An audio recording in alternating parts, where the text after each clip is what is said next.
এখন থেকে আপনার প্রিয় সিরিয়ালগুলো ফ্রিতে দেখুন এক্সক্লুসিভলি শুধুমাত্র সান নেক্সটে। এখনই অ্যাপ ডাউনলোড করুন। ওর ধরা পড়লেই অজুহাত দেয়। বাবু পুলিশ তো আসবে। না না না, পুলিশকে ফোন করো না, আমি সব সত্যি বলছি। মা কালী, আমি চুরি করতে এসেছিলাম, কিন্তু আমি চুরি করিনি, আমি বাসনপত্র সব রেখে দিচ্ছিলাম, সত্যি বলছি আমি। ও বড় বড় কথা বলছে এই মুখে। ডেঞ্জারাস চোর রে। না না না না, আর তো ছাড়া যাবে না, এবার সোজা পুলিশকেই ফোন করবো। কি করছো? ফোনটা দে। না না না, পুলিশকে ফোন করো না, পুলিশকে ফোন করো না। তুই ফোনটা দে, তোর এত বড় সাহস! কথাটা শোনো। এবার কিন্তু বাড়াবাড়ি হচ্ছে নীলা, তোর সাহস কি করে? How dare you! তুই ফোনটা দে। তুমি আমার কথাটা শোনো না, তুমি যা বলবে আমি সব শুনবো, তুমি যা বলবে আমি সব করবো। তুমি পুলিশ ডেকে না, শুধু আমি সব শুনবো তোমার কথা, তুমি যা বলবে আমি সব শুনবো, সত্যি বলছি, মা কালী বলছি। ছাড় ছাড়। Let me think. কি বললি নীলা? যা করতে বলবো তাই করবি, ঠিক তো? তুমি যা বলবে সব করবো, মা কালী বলছি। তোকে আমি ছাড়তে পারি, কিন্তু আমার একটা শর্ত আছে। কি শর্ত? ফোনটা দে। না না, ফোন দেবো না, তুমি পুলিশে ফোন করবে। আমি ফোনটা দে। না না না, পুলিশে ফোন করবো না।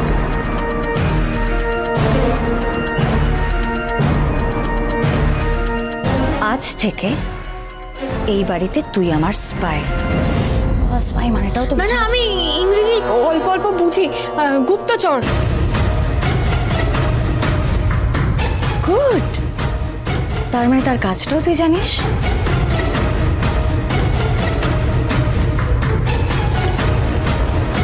শোন নীলা, সকাল থেকে আমি অফিসে ব্যস্ত থাকি, বাড়িতে কি হচ্ছে না হচ্ছে আমি কিচ্ছু টের পাই না। তোর কাজ হলো এই বাড়ির A to Z খবর এনে আমাকে আপডেট করা। যদি তুই এই কাজটা করতে পারিস তাহলে অষ্টমঙ্গলার পরেও তোর এই বাড়িতে কাজ পাকা।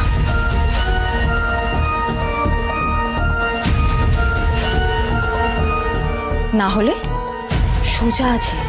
কিন্তু এইভাবে খবর পাচার করা তো অন্যায়, এটা তো ঠিক কাজ নয়। বলে হো সুইট, চোরের মায়ের বড় গলা এক দেবো।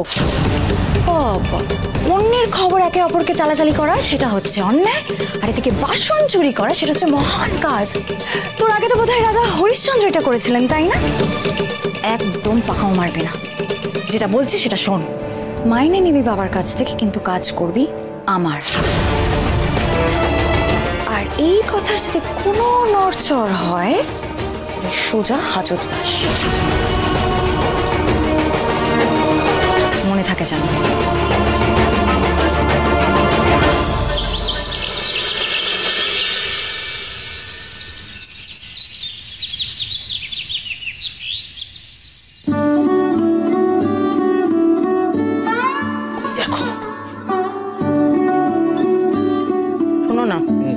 বলছি বৌভাতের পরের দিনে ছুটতে হবে। আরে সামনে ক্লাস 8-এর পরীক্ষা।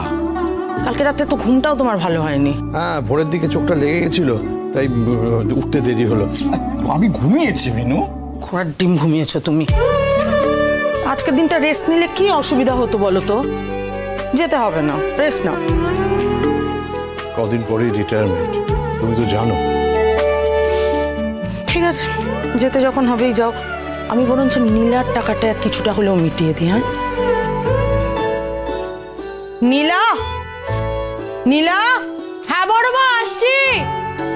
হ্যাঁ বড় মা, দাঁড়া।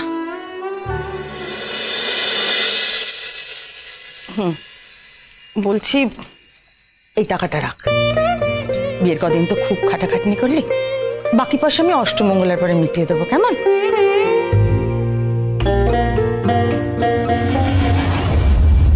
কি নিজ বৌদির হয়ে নজর রাখতে হবে, আবার কাজ গেলেও টাকা পাবো না, কি করবো আমি কিছুই বুঝতে পারছি না। কি রে, কিছু বলবি? না বড় বাবা, আসছি। যা। আশ্চর্য, এখনো পোস্টটা দিয়ে গেল না। এই নীলা, নীলা, কি রে পোস্টটা দে, অফিসে লেট হয়ে যাচ্ছে তো। এই তো এই আসছে, হয়ে গেছে। যেটা বলেছি মনে আছে তো? নাহলে কিন্তু কেউ পোচ খাবে? না। ও বাবা কোথায় রে মেজদা? দেখ না, আমি জানি না, ঘরে। ও বাবা, দাদা দেখ দেখ, তো মানজামেটা কোথায় যাচ্ছিস রে? হ্যাঁ, ওই একটা চাকরির খোঁজে যাচ্ছি। বাহ, এই দেখ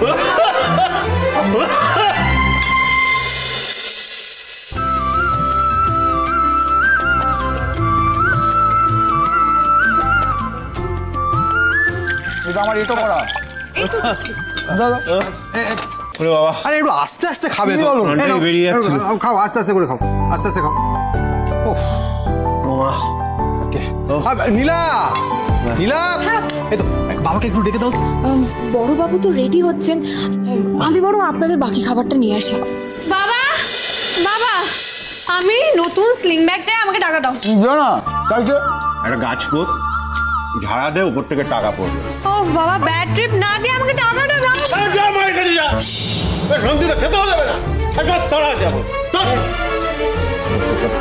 বাবা দাঁড়াও না, বাবা, বাবা। বাবা, নীলা আপনার খাবার দিয়ে দিয়েছে, শীঘ্রই চলুন, ঠান্ডা হয়ে যাবে। আরে আমার অনেক দেরি হয়ে গেছে, তুমি এক কাজ করো বড় বৌমা, বলো একটা টিফিন বক্সে ভরে দিতে। হ্যাঁ দাদা, আমরা সবাই রেডি, এখনই না বেরোলে তো ট্রেন পাবো না। সে কি দেখবো, ট্রেন মানে একটা দিন থেকে গেলে পারতিস না? কি বলছো দাদা, আমার কি কাজ নেই নাকি? হ্যাঁ, এটাও তো ঠিক। ও মিনু, মিনু, কাকিটা চলে যাচ্ছে। সে কি আজকে যেতেই হবে? আর কি, যেতেই হবে। ঠিক আছে, চল চল চল। মা, মা, বাবার কাছে একটা স্লিং ব্যাগ কেনার টাকা চাইলাম। বাবা বলো তোমার কাছ থেকে চাইছে, 1000 রুপিস দাও তাড়াতাড়ি। কি ব্যাগ? স্লিং ব্যাগটা আবার কি? ও বাবা, ছোট ছোট ব্যাগ হয় না, যেটাতে করে টাকা পয়সা তারপর মেকআপের জিনিসপত্র নেওয়া যায়, সেটাকেই বলে। তুমি টাকাটা দাও। কোথা থেকে পাবো বাবু টাকাটা? তোর বাবা তো আমার টাকা পয়সা কিচ্ছু দেয় না, আমার কাছে কিচ্ছু নেই।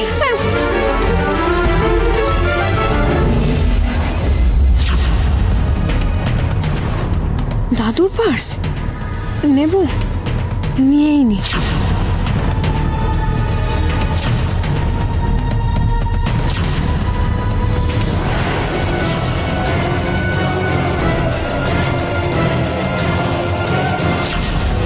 কি করছিস না এখানে? কই কিছু না তো। বাবা। থাক থাক থাক থাক থাক, আমি বেরোলাম, বুঝলো? বাবা আমিও আসছি। হ্যাঁ সাবধানে যেও। আসি বাবা। কথাটা যেন মাথায় থাকে। এই যে বাবা, যেখানেই যাস মাথাটা ঠান্ডা রাখবি আর বুঝে কথা বলবি, ঠিক আছে? মনে থাকে যাও। বড় বৌমা, বড় বৌমা, হ্যাঁ বাবা, কি আছে? এটা অখিলেশের ঘরের চাবি, এটা তুমি তোমার মাকে দিয়ে দিও। ঠিক আছে ঠিক আছে, দুঃখা দুঃখা। মা, ও মা,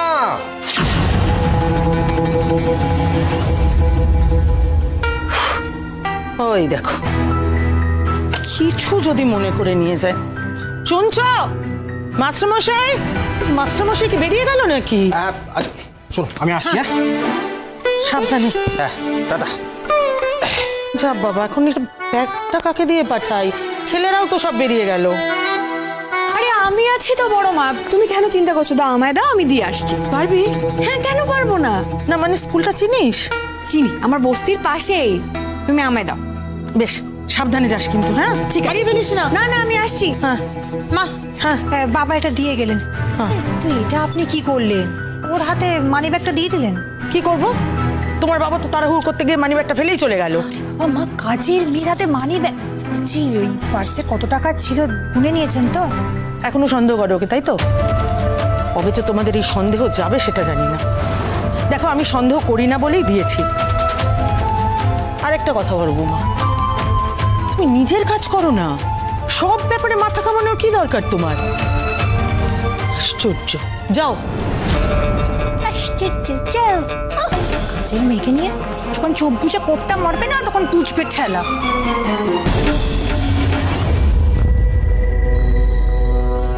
যাক বাবা, বড় মার দেওয়া এই টাকাটা পেয়ে অনেকটা সুবিধা হলো।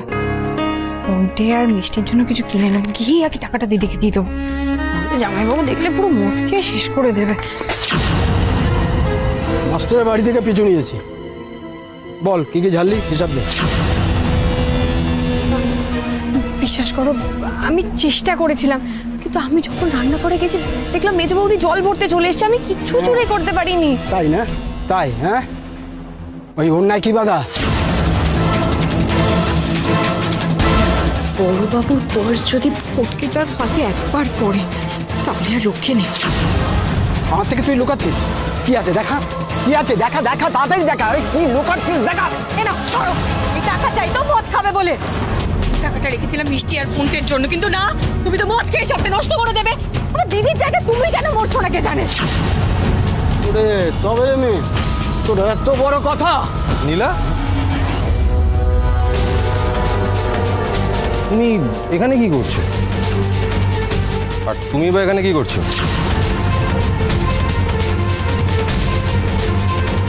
আমি বলছি আমার বাড়ি এই পাশের গলিতেই, আমি এখান দিয়ে যাচ্ছিলাম, ফটিকদাকে দেখলাম, ফটিকদা জিজ্ঞেস করছিল আমার আর কোনো কাজ লাগবে কিনা, এই আর কি। হ্যাঁ, আসলে ওই গরিব ঘরের মেয়ে তো, তাই আসি।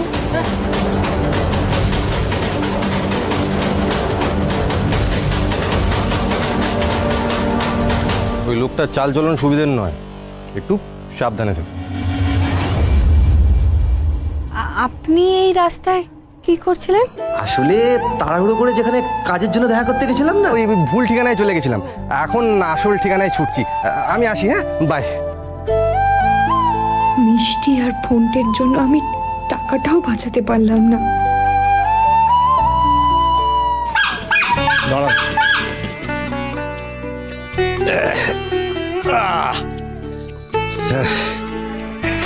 হে পার্সটা বোধহয় বাড়িতে ফেলে চলে এসেছি।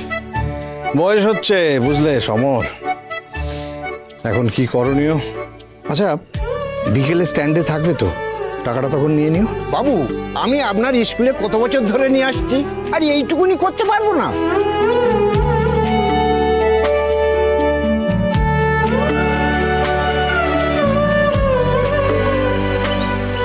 গুড মর্নিং অঞ্জন বাবু। Good morning, good morning. আপনার মেয়ের বিয়েতে আমি যেতে পারিনি, মাফ করবেন। তা কেমন হলো সব? ঠিকঠাক মেটেছে তো? আমি যতটা সম্ভব করেছি, কোনো অভাব রাখিনি বুঝলেন। মেয়ের বাবা নইলে মনে শান্তি পাবো না। সেসব তো ঠিকই আছে অঞ্জনবাবু, কিন্তু আপনি প্রাইভেট স্কুলে পড়ান, কয়েকদিন বাদে রিটায়ারমেন্ট, কত টাকাই বা পাবেন? আর তাছাড়া আপনি তো কোনোদিন প্রাইভেট টিউশন করেননি, যে উপরি টাকা আয় করেছেন। আর আপনার গ্র্যাচুইটি টাকা তো আগেই তুলে রেখেছিলেন বাড়িতে হাত দেবেন বলে। এরপরে আপদে বিপদে। কোনো চিন্তা নেই, আমার 3 ছেলেই সোনার টুকরো। অঞ্জন বসুর বসু পরিবারের ওরাই হচ্ছে প্রভিডেন্ট ফান্ড গ্র্যাচুইটি, তাই আমি কোনো চিন্তা করি না। তবে হ্যাঁ, আমার স্ত্রী একটু টেনশন করে, সেই জন্য এই টাকা পয়সা তোলার ব্যাপারটা আমি ওকে বিশেষ কিছু জানাইনি। অঞ্জনবাবু, আপনি খুব ভালো একজন শিক্ষক, তাই বলছিলাম দ্বিধা করবেন না। রিটায়ারমেন্টের পর আপনি চাইলে আমার ভাইয়ের কোচিংয়ে পড়াতে পারেন। না, আমি আর টিউশন পড়াবো না। তবে আপনাকে ধন্যবাদ, আপনি যে আমার কথা মনে রেখেছেন তাই। তবে আমার মনে হয় ছেলেরা আমায় কিছু করতে দেবে না, হাত পা ছড়িয়ে আরাম করা ছাড়া। কি বুঝলেন? ঠিক আছে, আপনি স্টাফ রুমে যান, আমি আসছি। আচ্ছা আচ্ছা।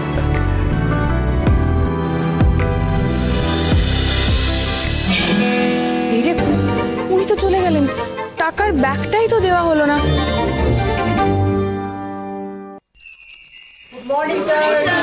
Good morning, good morning. বসো বসো সবাই, বস বস।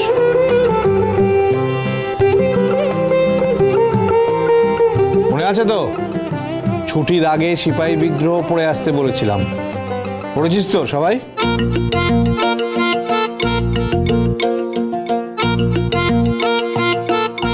বুঝতে পেরেছি, নিশ্চয়ই কেউ পড়ে আসিসনি।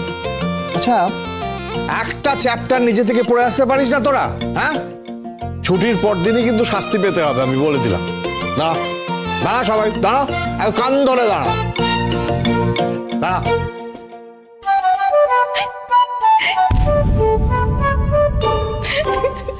দেখি, এখানে তুমি কি করছো? বড় মা এটা দিতে পাঠিয়েছিল আপনাকে।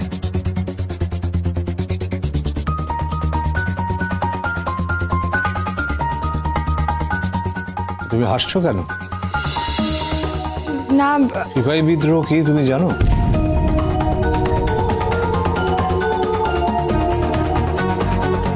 জানো না যখন, তখন অন্যকে নিয়ে এত হাসি আসে কি করে? সিপাহী বিদ্রোহ হয়েছিল 1857 সালে।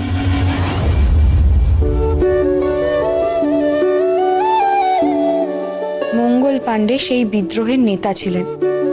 সে সময় ইংরেজরা এক ধরনের কার্ট্রিজ আবিষ্কার করেছিল, যার মধ্যে ব্যবহার করা হতো গরুর চামড়া আর শুয়োরের চর্বি। এই কার্ট্রিজ মুখ দিয়ে খুলে বন্দুকের নলে ঢুকিয়ে ব্যবহার করা হতো, কিন্তু ভারতীয় সিপাহীরা সেটা মুখ দিয়ে কাটতে চায়নি। সেই জন্য এই বিদ্রোহের সূত্রপাত হয়।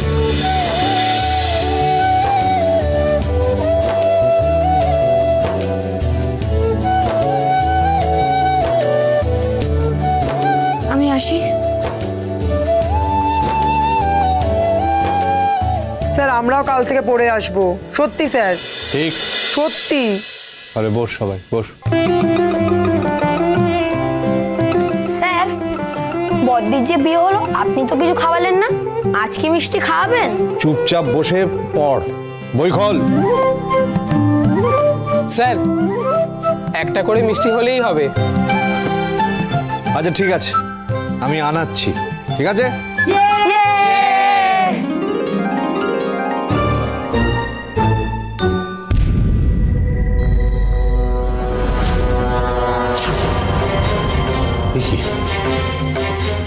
কি আশ্চর্য,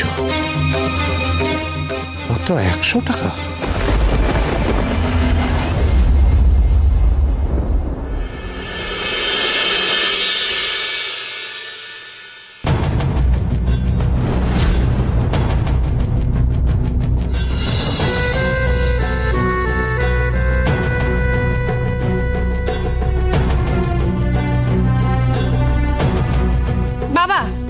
আমি কিন্তু মাকে প্রথম থেকেই বারণ করেছিলাম যে বাবার মানি ব্যাগটা আপনি একটা কাজের মেয়ের হাতে তুলে দেবেন না। কে শুনে কার কথা? দাঁড়াও তো, কে নিয়েছে সেটা কিন্তু এখনো প্রমাণ হয়নি। চুপ করো সবাই। আমি নীলা ছাড়া কারোর কথা শুনতে চাই না। যা জবাবদিহি করার ওই মেয়েটা এসে করবে। সব প্ল্যান ভেস্তে গেল, এখনই ধরা পড়তে হলো।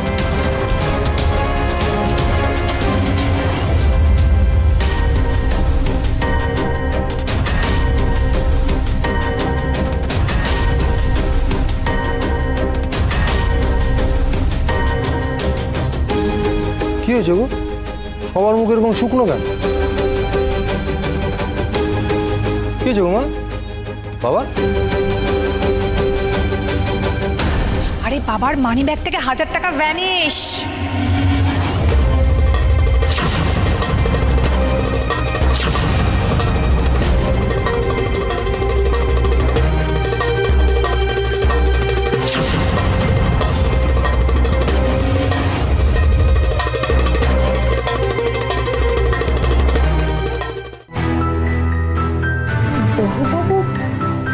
ওইভাবে কেন তাকাচ্ছেন আমার দিকে? আমাকেই সন্দেহ করছেন উনি?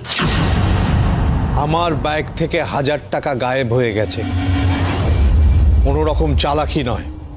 সত্যি কথাটা বলো, কি হলো? চুপ করে আছো কেন? বলো। ও আর কি বল, আমার হাতটা যেদিন চুরি গিয়েছিল,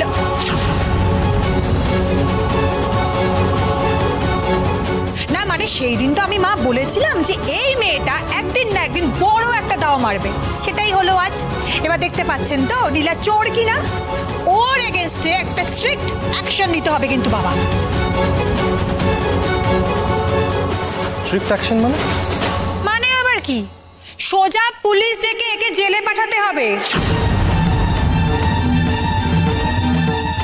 তাহলে কি করবি, চোরকে বাড়িতে বসে লুচি মাংস খাওয়াবি? What is this? এত সিনক্রেট চিৎকার চেঁচামেচি, মানে তোমাদের জালে তো পড়ে মনে বসাতে পারছি না।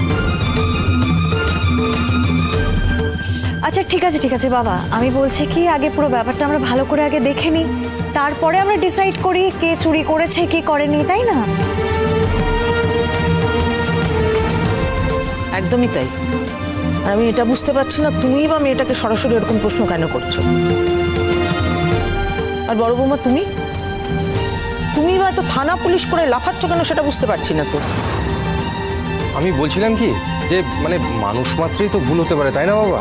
মানে এমনটাও তো হতে পারে যে ভুলবশত তোমার পার্স থেকে টাকাটা পড়ে গেছে।